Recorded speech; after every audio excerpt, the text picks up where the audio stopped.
Good morning, all. Happy New Year. And it is a Happy New Year. This is a great time to just remember where we came from and where we want to go. But first I thought I'd start with a joke, because that's a good place to remember where we came from and where we want to go. So, two atoms are walking down the street, and one atom says to the other, "I think I just lost an electron." The other one says, "Are you sure?" He says, "Yes, I'm positive." I knew that was funny, but I didn't really understand why, so I asked my scientist wife, "Can you explain to me why that is?" And she explained to me the periodic table of the elements and how everything attracts kind of one another. So, pretty interesting. I never really did great in chemistry, but anyway.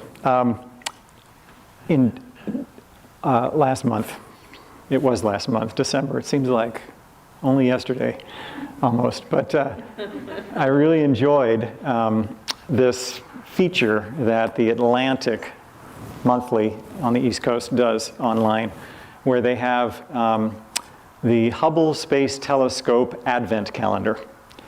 And every day online, they post a new image that Hubble has taken over the years. Now, of course, now there's a new telescope that just went up, the James Webb Telescope, that's going to be 100 times more powerful than Hubble, which is still amazing, you know, that we'll get to see all that. But for me personally, I don't know if you're like this when you see this stuff. Some people don't react to it like that, but just looking at these images day after day after day of these incredible, fabulous, beautiful nebulae and galaxies and stars, you know, just one little chunk of space. Like, you know, here we're looking at 100 million stars. It's like, what? Or, you know, here we have 1,000 galaxies in this little section of space. Okay, that's mind-boggling. Yogananda said that the human body is about halfway between the smallest particle, that atom we were talking about. Although I know you can talk about electrons and quarks and things like that, but then it just gets to be ideas. But anyway, we're about halfway between the smallest particle and the largest in the universe. So we're our own galaxies walking around. And I don't mean to be proud about that. But I mean just to respect the fact, just the other thing in looking at these Hubble images is that you see all these galaxies and they're all topsy-turvy, and some of them are galaxies colliding into each other and having to figure it out, you know? And that's just like us. We're just these independent individual galaxies, and we have all of this amazing karma, this swirling habits and actions and thoughts and feelings from all the past. How long has it been? Yogananda said, each atom is dowered with individuality. And listening or learning about the periodic table of the elements, and my wife explaining to me how some elements have atoms that are, you know, pretty secure and pretty stable, and some have electrons. I should have said electrons. Some have electrons that are sort of wanting to attach themselves to others, and that's when they attract themselves to other elements. And some are looking for other electrons, and that's when, you know, others are attracted to them. And it's just like every individual atom has its own story. I'm looking for something out there that can make me richer than I am. And so we do that, and that's just the way God designed it all. All these individual galaxies have their own story.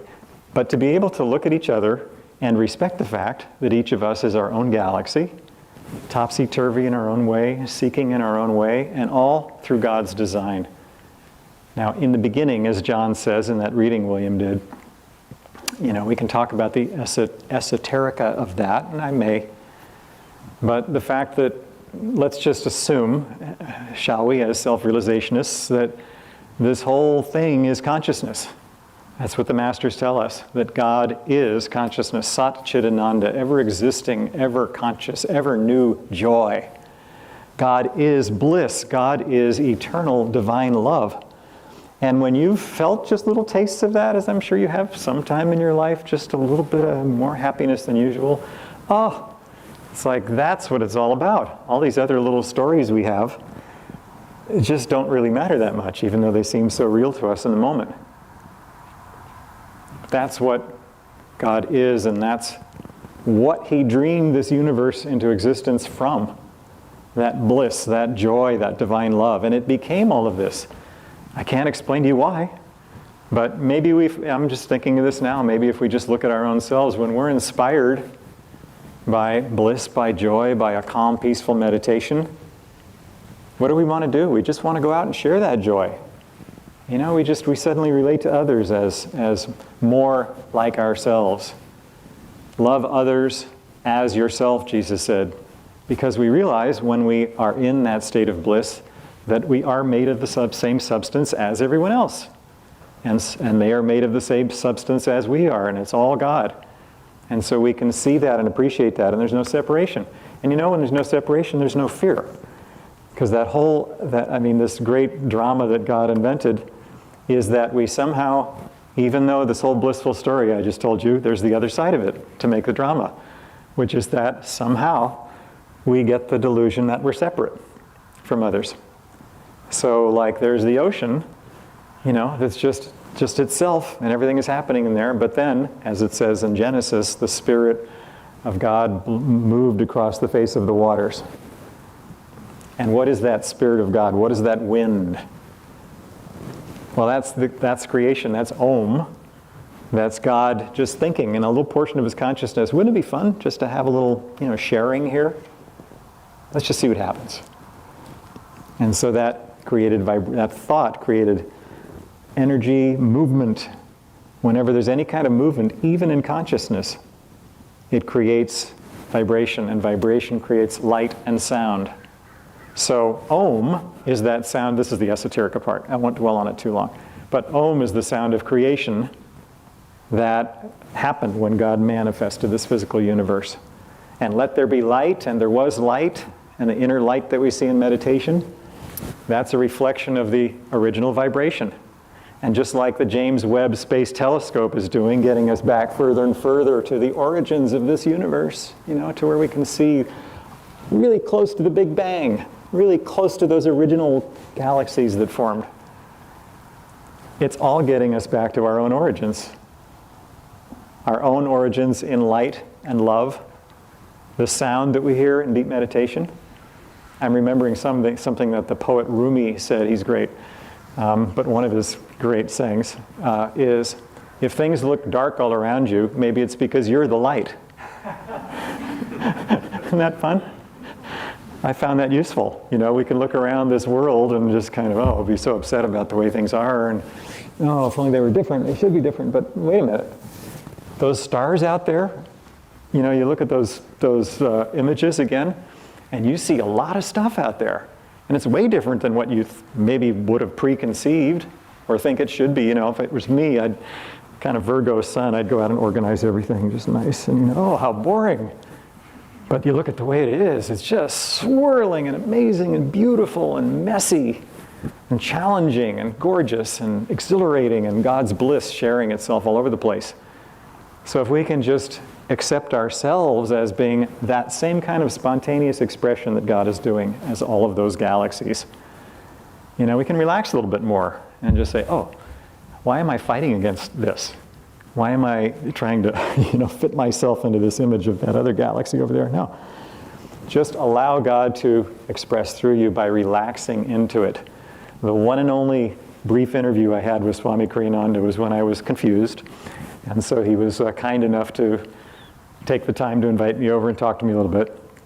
And basically what he had to say to me was, relax. Don't take yourself so seriously. And get calm enough to let the voice of God inspire you. I was reflecting just the last day or two, get calm enough to let the voice of God inspire you. Well, that's good advice, but that's meditation, that's life. That ocean I was talking about can get whipped up sometimes when we start getting identified with this drama. And then we think of ourselves as separate, and I have to defend and protect myself against other people, and or situations, or get tense about them, and that's no fun.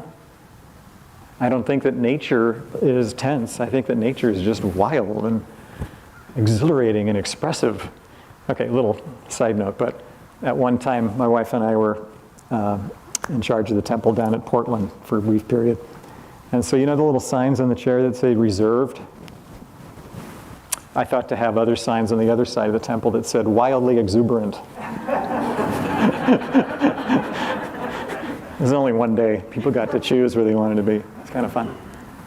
That reminds me of another joke. So, my wife said to me, "You need to do more chores around the house." I said, "Can we change the subject?" She said, "Okay, more chores around the house need to be done by you."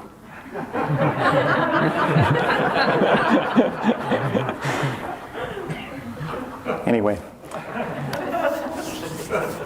So, as you go forth, if you find yourself just getting a little bit tense, you know the feeling. You know? You know. It's just you're kind of wound up in your own world there somehow. Isn't that true? You know, and you're just stuck here. If only I, next time I, you know, or the other side of that is, or when will I, you know. Let's in this new year just forget all that as best we can. And just relax into how God is expressing through us. Breathe, relax. Just let those shoulders relax a little bit. And look around and relax about how everybody else is. I can't, even though I'd Virgo love to, control all those billions, who knows how many galaxies out there. Think of how much is going on inside of that.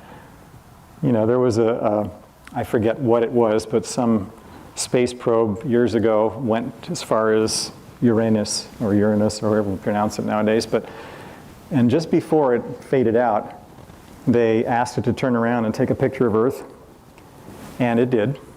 Just this little tiny dot in the middle of this kind of like streak of light.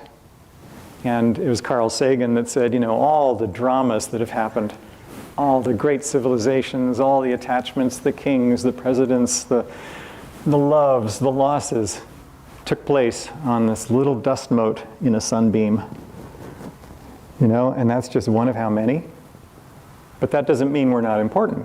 We are. We're made of God. There's nothing in this universe that's not important. It's all love. It's all bliss. It's all expressing.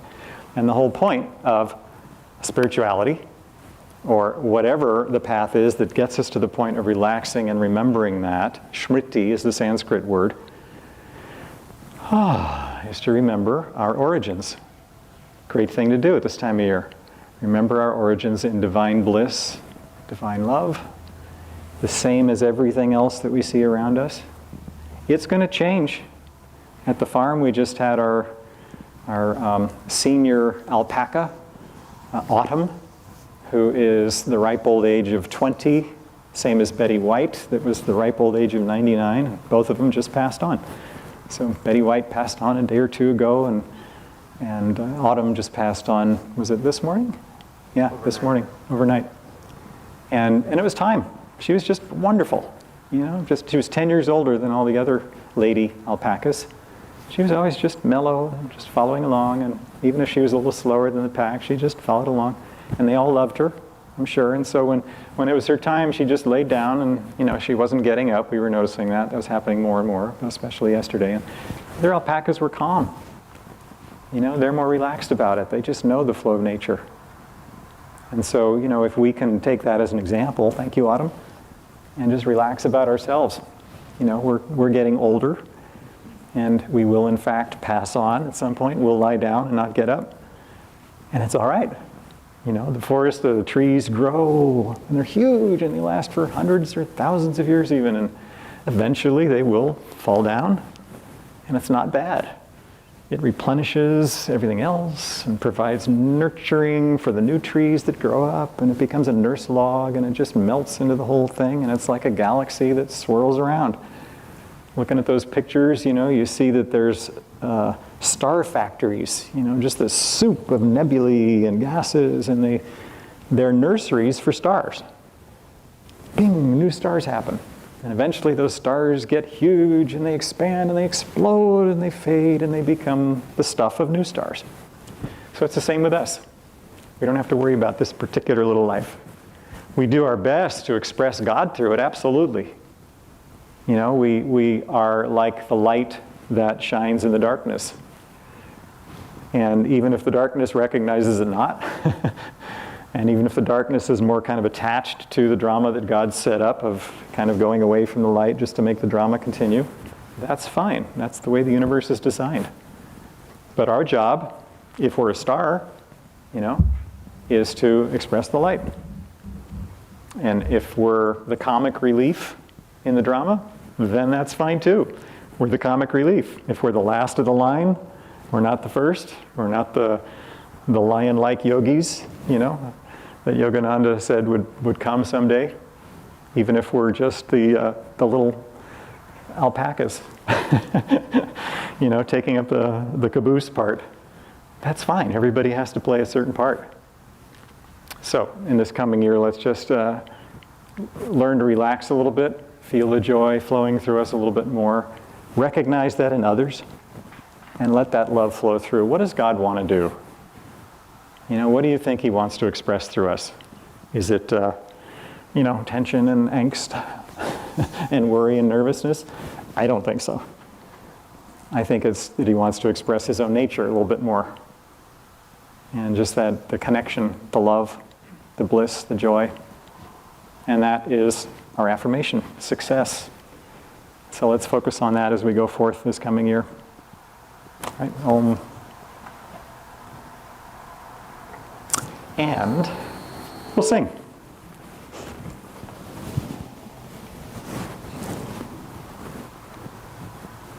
This is a song by Swami Ananda.